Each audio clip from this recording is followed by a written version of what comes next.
오늘 본문은 갈라디아서를 크게 세 부분으로 나눠볼 때 두 번째 부분이 시작되는 본문입니다. 갈라디아서는 아시는 것처럼 6장까지 되어 있고요.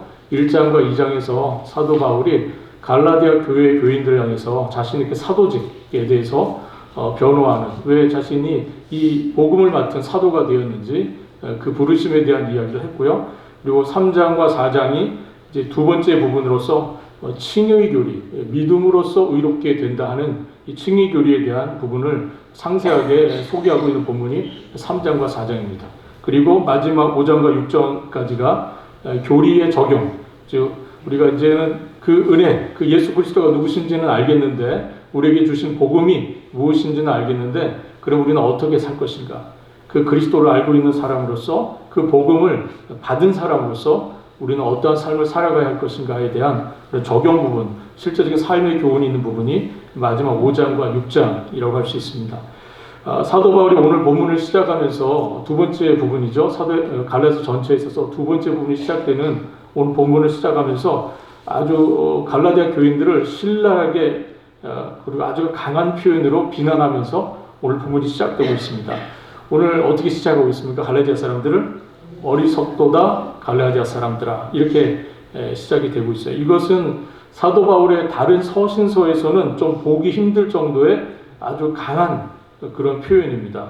그래서 오늘날 현대어 성경 번역들 참고해 보면 갈라디아의 친애하는 바보들이요, 이 정도 번역이 되는 그런 표현입니다. 또 미친 갈라디아 사람들이요, 뭐 이렇게 번역이 되기도 하는 그런 본문입니다. 그래서 이 표현을 보면 사도 바울이 갈라디아 교회에 대해서 얼마나 마음이 불편한지를 알 수 있는 그런 표현이라고 할 수 있습니다.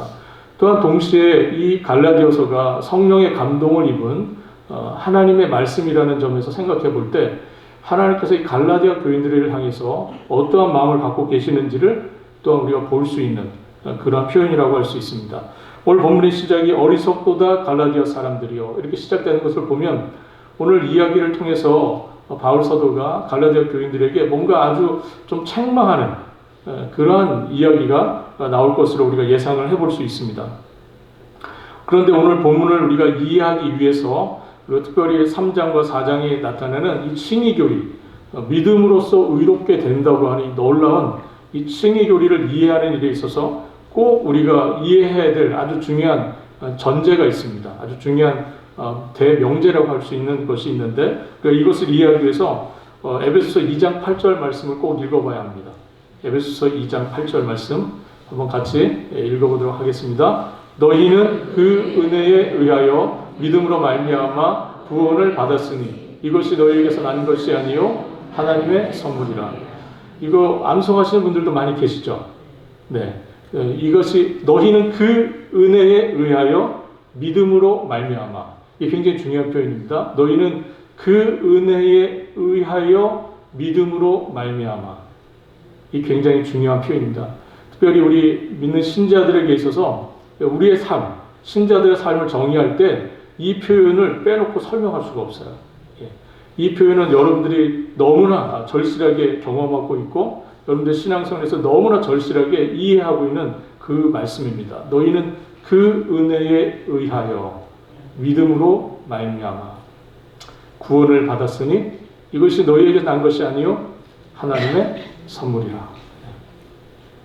이 말씀은 신자의 삶을 이해하기 위해서 꼭 우리가 이해해야 되는 말씀입니다. 신자의 삶이라고 하는 것은 처음부터 끝까지 믿음으로 말미암아 은혜로 이루어진 삶이다 하는 것이죠. 신자의 삶은 처음부터 끝까지, 시작과 끝, 그 과정 모두가 무엇으로요? 믿음으로 말미암아 은혜로 이루어져 있다 하는 겁니다. 신자의 삶은 시작부터 완성까지, 그리고 처음부터 끝까지 믿음으로 말미암아 은혜로 되는 것이라고 이해할 수 있습니다. 믿음이라고 하는 것은 우리가 처음 주님을 알게 될 때, 믿음을 갖게 될 때 처음에만 필요한 것이 아니고 우리가 끝까지 오직 믿음밖에 없다 하는 것입니다. 그것이 신자의 삶이라고 하는 것이죠. 여러분들이 믿음으로 시작하였으나 중간에 믿음을 포기한다면 여러분들은 처음부터 가졌던 그 믿음이 참 믿음이 아니었음을 입증하는 겁니다. 우리가 믿음으로 시작했는데 중간에 믿음으로 살지 않는다. 그것은 우리가 처음 믿은 믿음이 잘못되었다 하는 것입니다. 우리 편에서의 이 믿음, 그것이 하나님 편에서의 은혜라는 단어와 만나게 됩니다. 우리 편에서의 믿음이라고 하는 단어가 하나님 편에서의 은혜라고 하는 단어와 만난다는 것이죠. 로마서 4장 4절 말씀 한번 같이 읽어보겠습니다. 로마서 4장 4절. 일하는 자에게는 그 삭시 은혜로 여겨지지 아니하고 보수로 여겨지거니와. 네. 일하는 사람에게는 은혜라는 단어가 들어설 자리가 없습니다. 왜냐하면 이 사람에게는 은혜가 아니고 뭡니까? 당연한 보수예요. 여러분들이 얻은 구원이 여러분들의 행위, 여러분들이 했던 일의 결과라고 한다면 구원은 은혜입니까? 여러분들이 당연히 받는 보수입니까? 예, 그냥 보수가 되는 거예요. 내가 노력해서 얻은 겁니다. 그런데 여러분들 우리가 신자의 삶, 특별히 우리에게 얻어진 구원이라고 하는 것은 우리가 노력해서 얻은 게 아니고 우리가 은혜로 얻어진 것, 오직 믿음으로 서 있는 자에게 주어주신 그 은혜 가운데 주신 것이라 하는 것이죠. 이것이 진리를 이해하는 것이고 이것이 복음을 바르게 이해하는 것입니다. 2절에서 사도 바울이 듣고 믿음으로냐라는 표현을 하는데 우리가 여러분들 또 개역성경 각 주의 밑에 보시면 믿음으로 들음에서냐 그렇게 또 번역이 되어 있어요. 이것을 보면은 사도 바울이 말하는 복음을 믿음으로 들었다는 거예요. 사도 바울이 전하는 이 복음을 갈라디아 교인들이 믿음으로 들었다 하는 그런 뜻입니다. 그들은 그리스도의 복음을 들었고 그 들음을 통해서 그들이 믿음을 갖게 되었다 하는 겁니다. 신자의 삶은 처음부터 끝까지 믿음으로 말미암아 은혜로 이루어집니다. 우리 평생에 잊지 말아야 될 아주 중요한 신앙의 명제입니다. 우리는 무엇으로 말미암아 무엇으로 살아갑니까? 믿음으로 말미암아 은혜로 살아갑니다. 1장에서 사도 바울이 누가 너희를 꾀었느냐고 묻고 있습니다. 누가 너희를 꾀었느냐? 이거 몰라서 사도 바울이 물어보는 질문이 아닙니다. 어떠한 사람들이 너희를 꾀었더냐 이렇게 묻지 않고요. 단수로 물어봅니다. 누가 너희를 꾀었느냐 이렇게 묻죠. 그렇다면 이 단수로 표현된 누가, 그 누구는 누구겠습니까?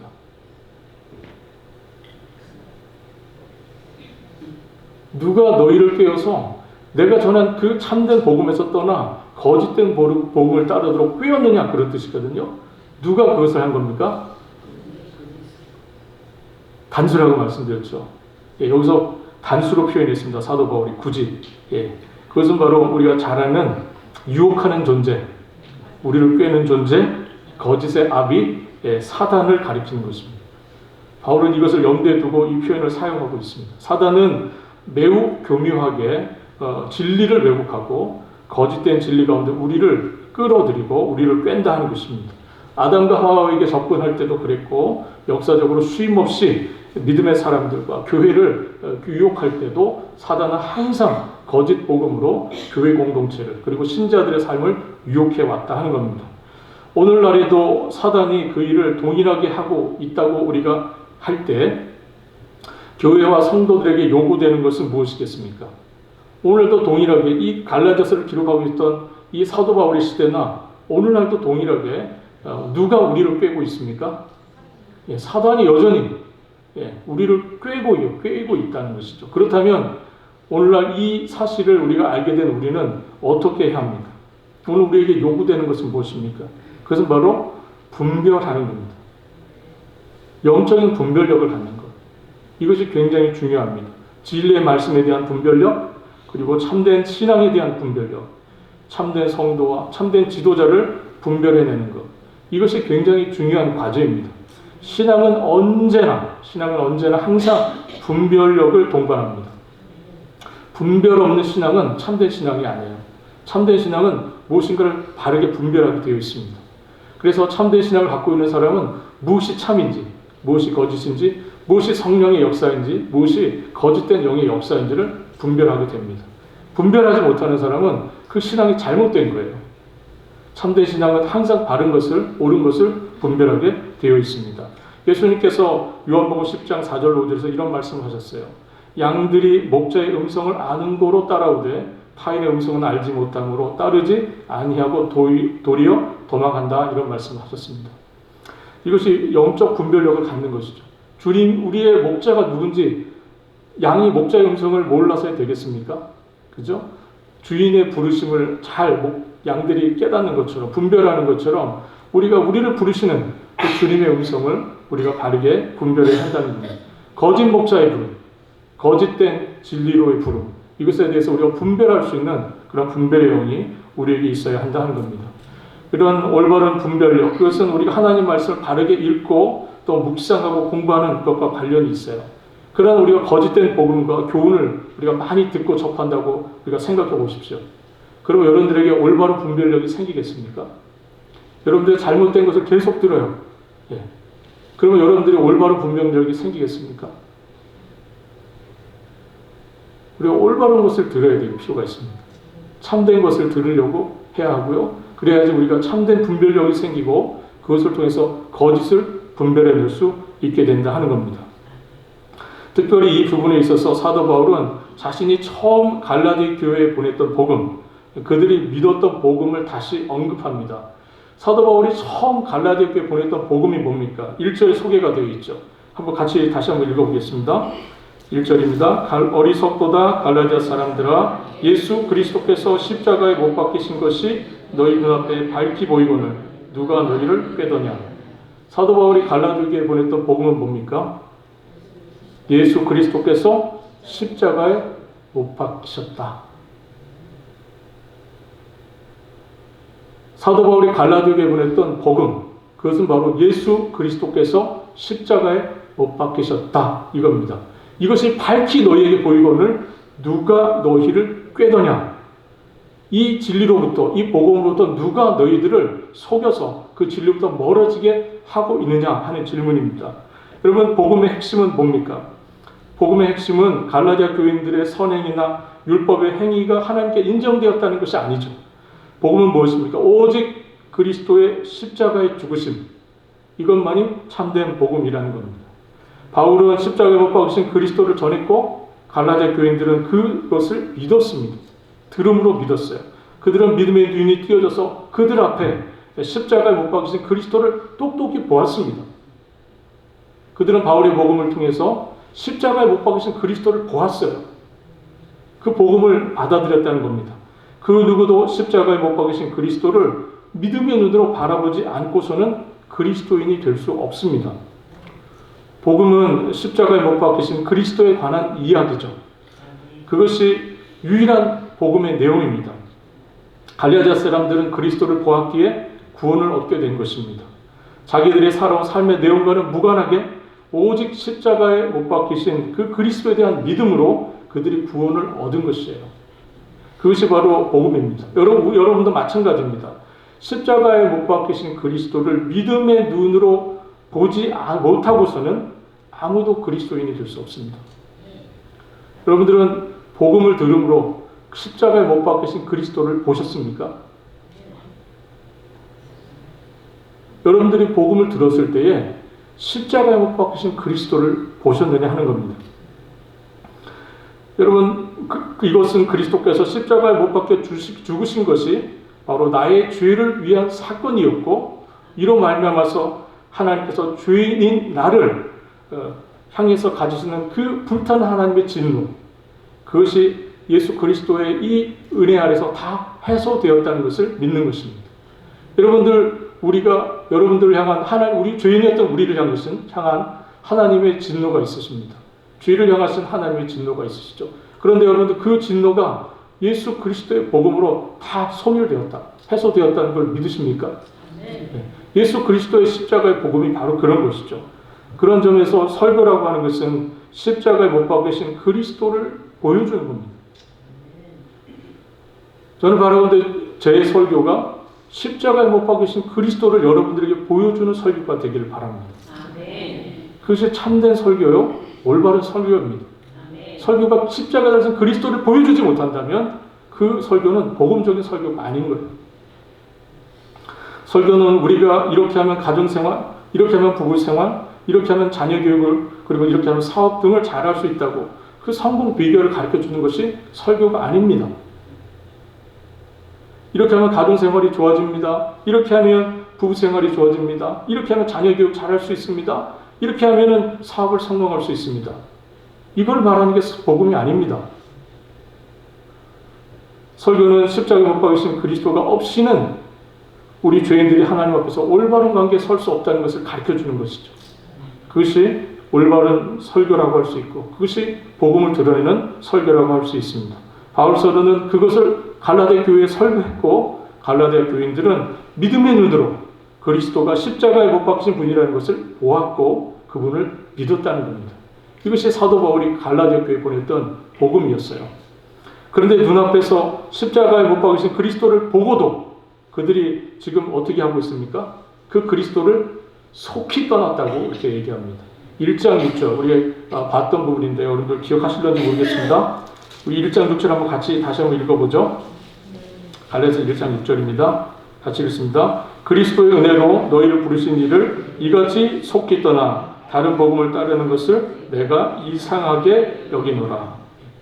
그리스도의 은혜로 너희를 부르신 이를 이같이 속히 떠나 다른 복음을 따르는 것을 내가 매우 이상하게 여기노라.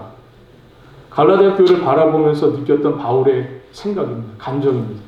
그 그리스도의 복음이 너무나 분명하게 증거되어졌고 그들이 그 복음을 믿었는데 그들이 그 은혜의 복음으로부터 너무나 빨리 떠나가는 그 모습을 지켜보면서 바울 사도가 매우 안타깝게 생각했고 그래서 급히 이 갈라디아서를 써서 보낼 마음을 결심하고 바울 사도가 이 갈라디아서를 갈라디아 교회에 보내게 된 것입니다.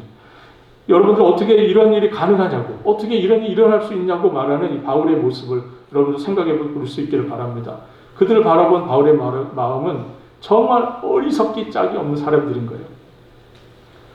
어떻게 이 은혜의 복음이 그들에게 전해졌는데 어떻게 너희들이 거짓된 복음에 그렇게 마음이 쉽게 팔리고 그것으로 마음을 쉽게 빼앗길 수 있느냐 하는 그런 안타까움을 바울 사도가 드러내고 있습니다. 바울 사도는 본격적으로 갈라디아 교인들에게 질문을 이어나가고 있습니다. 2절 말씀 한번 같이 읽어보도록 하겠습니다. 2절입니다. 내가 너희에게서 다만 이것을 알려 하노니 너희가 성령을 받은 것이 율법의 행위로냐 혹은 듣고 믿음으로냐. 내가 너희에게 다만 이것을 알려 하노니 즉 바울 사도는 나는 여러분에게서 이 한 가지만을 알고 싶습니다. 내가 이거 꼭 그 질문하고 그 답을 듣고 싶다는 거예요. 그 질문은 무엇입니까? 너희가 성령을 받은 것이 율법을 행함으로 받은 것이냐 아니면 듣고 즉 복음을 듣고 믿음으로냐 이렇게 질문을 합니다. 이 질문에 함축되어 있는 사실 하나는 바울 자신이 지금 갈라디아 교인들을 말할 때에 그들이 이미 성령을 받은 사람이라는 것을 인정하고 있다는 겁니다. 그들은 이미 성령을 사실 받은 사람들이에요. 그러나 지금 잘못된 가르침에 잠깐 빠져 있는 것이고 예수 그리스도를 그럼에도 불구하고 이 사람들은 성령을 받은 사람들이고 예수님을 믿고 거듭난 사람들이라는 겁니다. 여기서 바울 사도가 제시하는 질문을 보면 성령을 받을 수 있는 두 가지 가능성을 생각할 수 있습니다. 하나는 어떻게 성령을 받을 수 있다고 생각한 겁니까? 율법의 행위를 통해서. 율법의 행위를 통해서 성령을 받을 수 있습니까? 다른 하나의 질문이 이겁니다. 믿음으로 듣고 믿음으로 성령을 받는다는 겁니다. 성령을 받는 것은 그리스도인 개개인이 영적으로 무엇인가를 성취함으로써 무엇인가를 이룸으로써 하나님께서 보상으로 주시는 게 아닙니다. 성령은 하나님께서 우리에게 보상으로 주어지는 게 아니에요. 즉 율법을 행함으로써 그 성령을 보상으로서 하나님께 주시는 것이 아닙니다. 이렇게 생각하는 사람들이 있습니다. 이렇게 생각하는 사람들은 그리스도인을 두 종류로 나누죠. 하나는 어떤 그리스도인입니까? 성령을 받은 그리스도인. 또 한 부류는 어떻게 됩니까? 성령을 받지 못한 그리스도인. 이게 맞는 표현입니까? 성령을 받은 그리스도인, 성령을 받지 못한 그리스도인. 성령을 받지 못한 그리스도인이라는 게 존재할 수 있습니까? 그런 말은 존재하지 않습니다. 왜 그렇습니까? 그리스도인이라는 그 자체가 성령을 받은 사람이라는 뜻이에요. 예. 그러므로 성령을 받지 못한 그리스도인 이런 표현은 있을 수 없는 겁니다. 그리스도인 안에는 성령께서 내주하고 계시는 거예요. 믿는 자는 자기 안에 성령이 주신 것을, 성령이 계신 것을 알고 있습니다. 그래서 그리스도인이 하는 행위가 뭡니까? 바로 기도를 하는 것이죠. 여러분, 성령의 역사가 없이 기도할 수 있습니까? 그건 불가능합니다. 성령이 아니고서는 하나님을 또 아버지라고 부를 수도 없습니다. 성령의 역사는 우리로 하여금 기도하게 하고, 성령의 역사는 우리로 하여금 하나님을 아버지로 부르게 한다는 겁니다. 우리 한번 로마서 8장 15절과 16절 말씀 한번 같이 읽어보도록 하겠습니다. 로마서 8장 15절과 16절. 너희는 다시 무수하는 종의 영을 받지 아니하였고 양자의 영을 받았으므로 우리 아버지라고 부르짖느니라. 성령이 친히 우리의 영과 더불어 우리가 하나님의 자녀인 것을 증언하시나니. 아멘. 성령을 주시는 것은 하나님께서 자신의 사랑하는 자녀들에게 하시는 일이에요. 하나님께서 사랑하시는 여러분들 위해서 하시는 일이 뭡니까? 하셨던 일이 성령을 주신 거예요. 성령을 보내주신 것이죠. 5절에 오늘 본문에 보면 5절에 보면 이렇게 말씀합니다. 너희에게 성령을 주시고, 이런 표현이 있죠. 사랑하는 하나님께서 그의 사랑하는 자녀들을 위해서 성령을 주셨다는 겁니다. 이것은 아버지로서 하시는 아주 중요한 사역이에요. 하나님 아버지께서 우리를 위해서 하셨던 아주 중요한 일이 바로 성령을 보내주시는 겁니다. 그렇다면 우리가 언제 성령을 받게 되었습니까? 우리가 언제 성령을 받게 되었죠? 우리가 언제 성령을 받았습니까? 생각해 보셔야 됩니까? 언제 성령을 받으셨습니까? 예수님을 믿을 때. 우리가 예수님을 나의 주님으로 영접한 그 순간 성령은 우리 가운데 임하셨습니다. 믿으십니까? 아니, 성령의 역사는 그 전보다 더 앞서 계시죠? 사실은 성령의 역사는 우리를 주인으로 부르시는 그 단계부터 있었습니다. 우리를 불쌍히 여기시고 하나님 놀라운 예정하신 가운데 주인을 불러내시는 성령의 역사가 있었습니다. 그래서 그 주인을 불러내시고 그로 하여금 죄를 깨닫게 하시고, 그 죄를 깨닫는 동안 과정을 통해서 예수 그리스도의 그 구원의 복음이 필요한 것을 깨닫게 하시고 구원의 복음을 받아들이게 하시는 이 놀라운 성령의 역사가 있었다 하는 겁니다. 그렇다면 우리가 믿음으로써 의롭다함을 받는 거죠. 우리가 이신칭의, 즉 믿음으로써 의롭다 하심을 받은 것과 마찬가지로 믿음으로써 우리는 무엇을 받습니까? 성령을 받습니다. 믿으십니까? 네. 우리가 믿음으로 의롭다 된 것처럼 똑같이 우리는 믿음으로써 성령을 받습니다. 받는다는 것은 수동적인 표현이죠.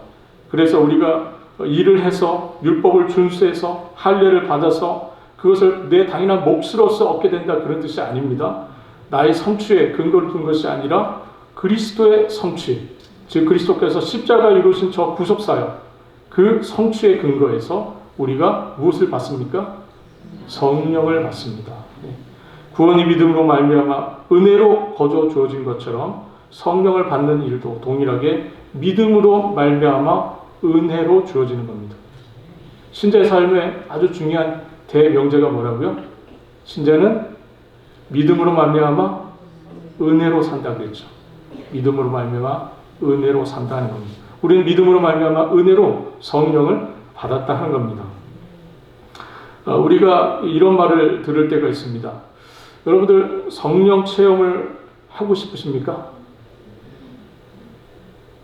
여러분 성령 체험을 하고 싶은데 방법이 뭔지 궁금하지 않으세요?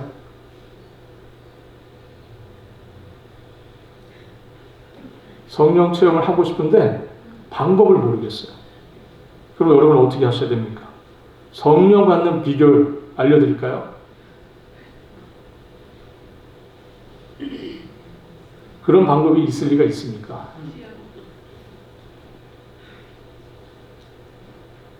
성령이 우리 가운데 임하시는 것은 하나님의 놀라운 은혜의 선물입니다. 받는 방법이 따로 존재하지 않아요.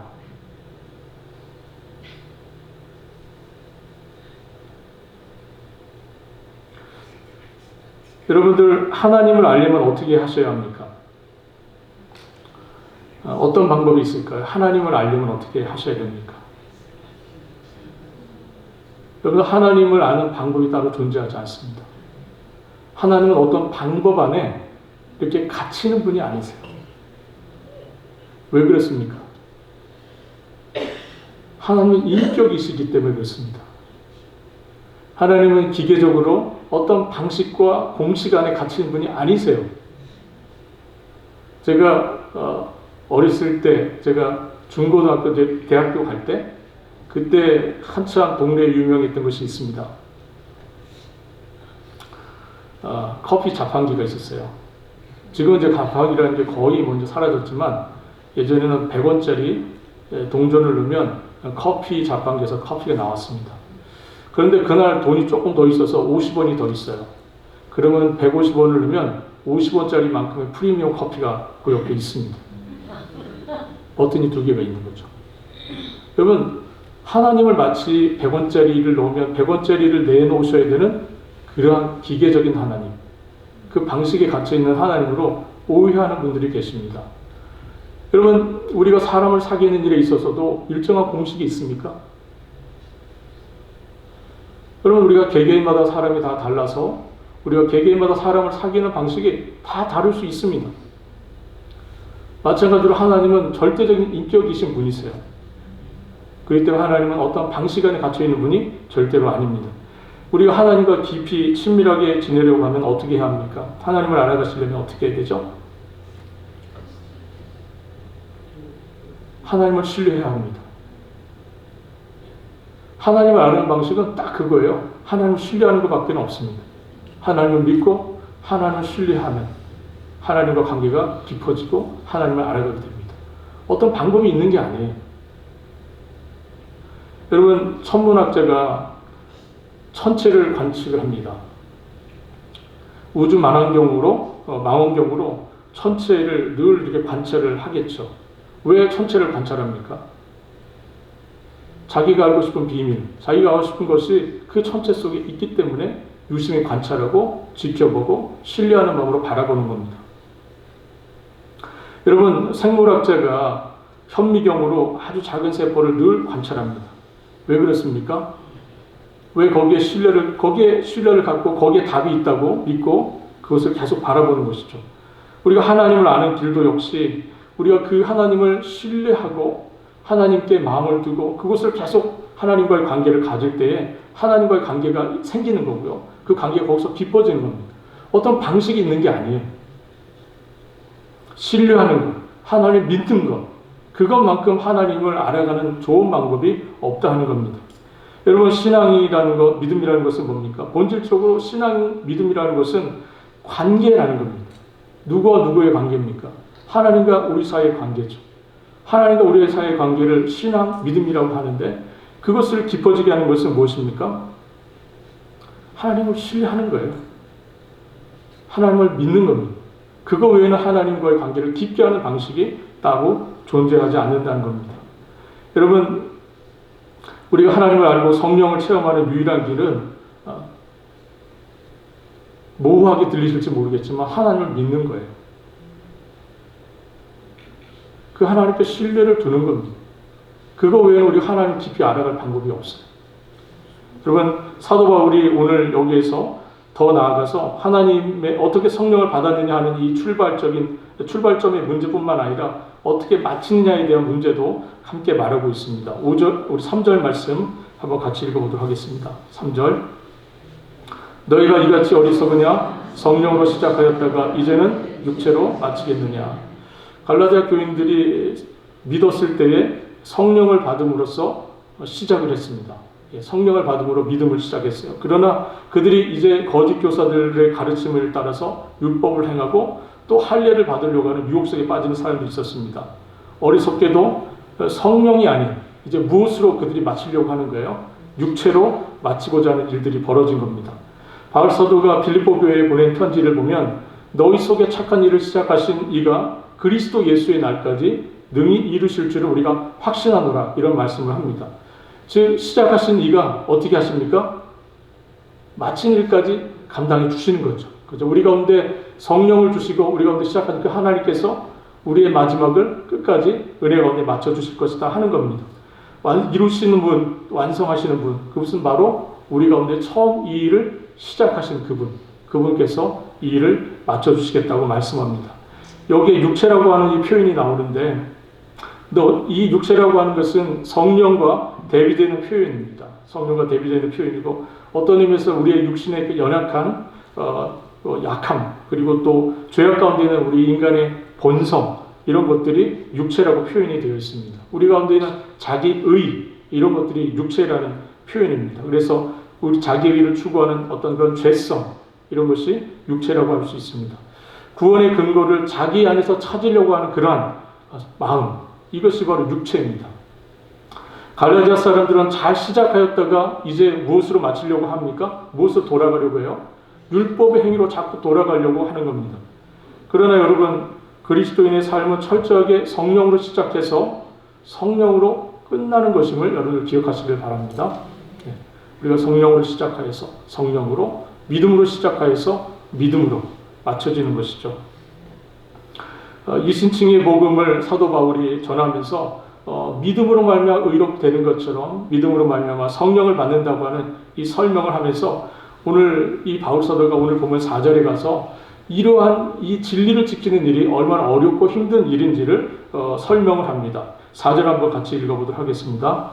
너희가 이같이 많은 괴로움을 헛되이 받았느냐? 과연 헛되냐? 바울 사도는 이 진리의 복음 이것을 전하기 위해서 숱한 고난을 받았던 사람입니다. 만일 그가 이 복음의 진리를 지키는 일에 있어서 조금이라도 타협을 할 수 있었다면, 타협을 했다면 그는 고난을 당하지 않았을 거예요.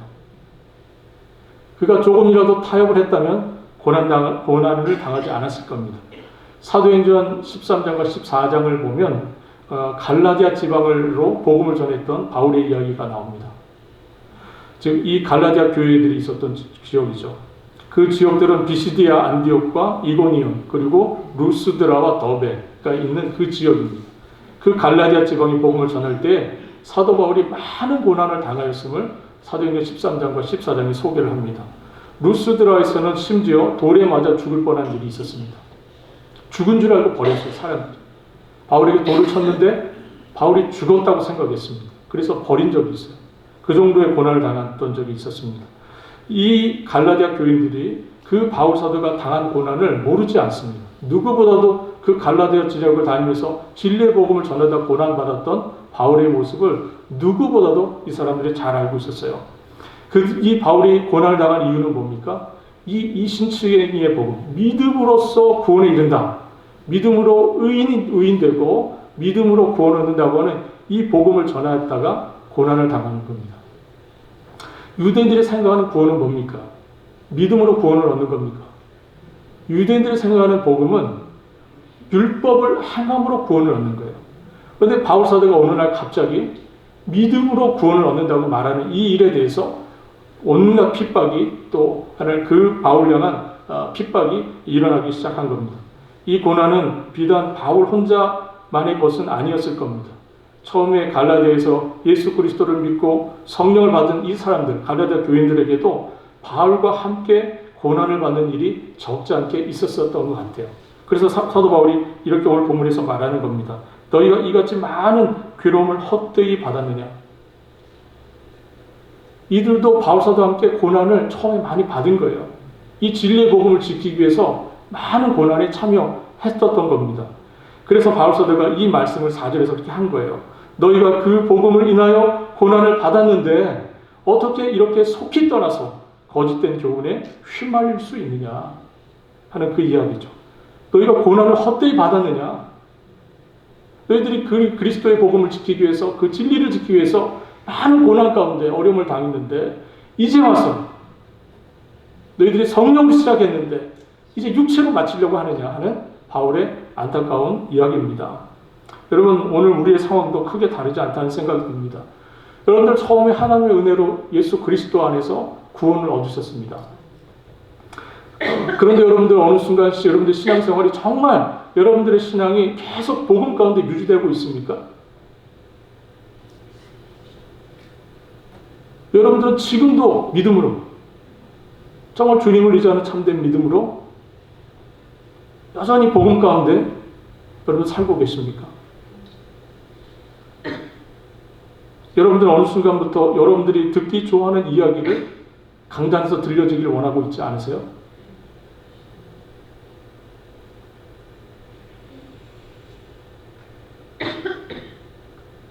세상 사람들이 유입되는 그런 이야기들을 이 강단에서 듣고 싶어 하지 않으십니까?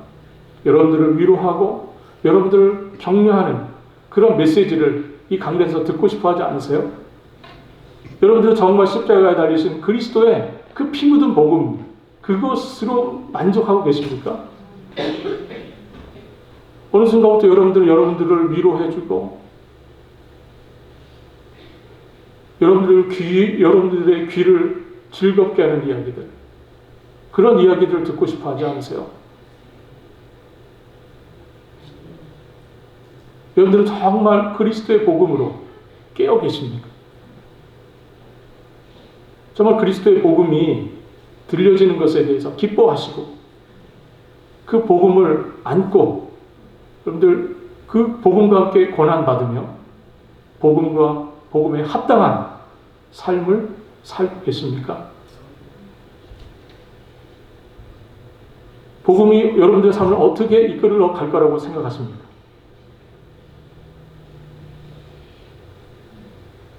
여러분들이 정말 복음으로 깨어있고 복음으로 살기를 바라신다면 이 복음이 여러분들의 삶을 어느 방향으로 이끌 거라고 생각하십니까? 복음을 알고 계신 여러분들에게 묻습니다. 복음은 여러분들에게 어떠한 삶으로 여러분들을 이끌어 갈 것이라고 기대하고 계십니까?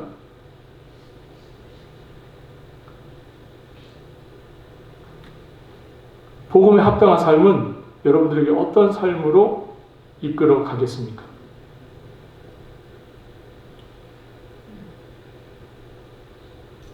저는 오늘 마지막 설교를 정리하면서 1절에 있는 말씀 다시 한번 읽고 오늘 좀 정리하도록 하겠습니다.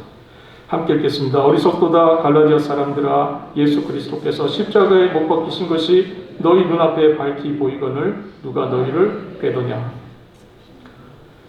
이것은 그냥 그 옛날 갈라디아 사람들의 이야기가 아닙니다.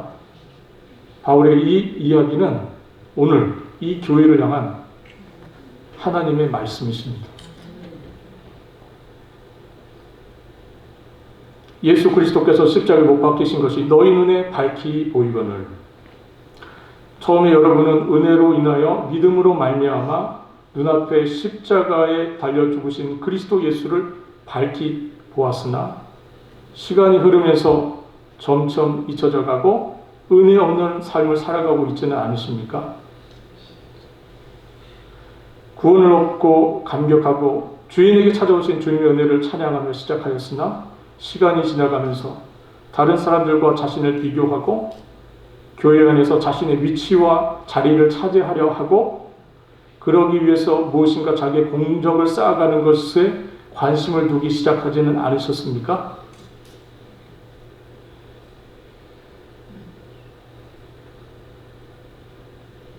이것을 바울 사도는 성령으로 시작하였다가 육체로 마치는 것이라고 오늘 본문에서 표현하고 있습니다. 정말 우리가 성령으로 시작하였는데 우리가 정말 안타깝게 육체로 마치려 해서 되겠습니까? 그럴 수는 없는 거죠. 그럴 수는 없습니다. 눈앞에 예수 그리스도의 십자가에 박히신 것이 밝히 보이는 순간이 늘 우리 삶 속에 지속되어야 되는데 어느 순간에 눈앞에 예수 그리스도가 십자가에 못 박히신 것이 보이지 않는 순간 우리는 복음으로부터 멀어질 수밖에 없습니다.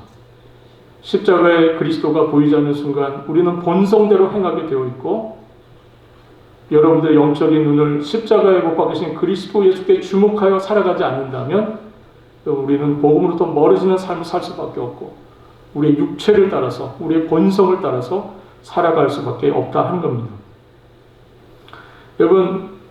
여러분들이 설 곳은 어느 곳입니까? 여러분들이 서야 할 곳은 오늘 본문에 의하면 십자가에 못 박히신 그리스도가 보이는 그 자리에 서 계셔야 됩니다. 십자가에 못 박히신 그리스도가 보이는 그 자리에 여러분들이 늘 서 계시기를 바랍니다.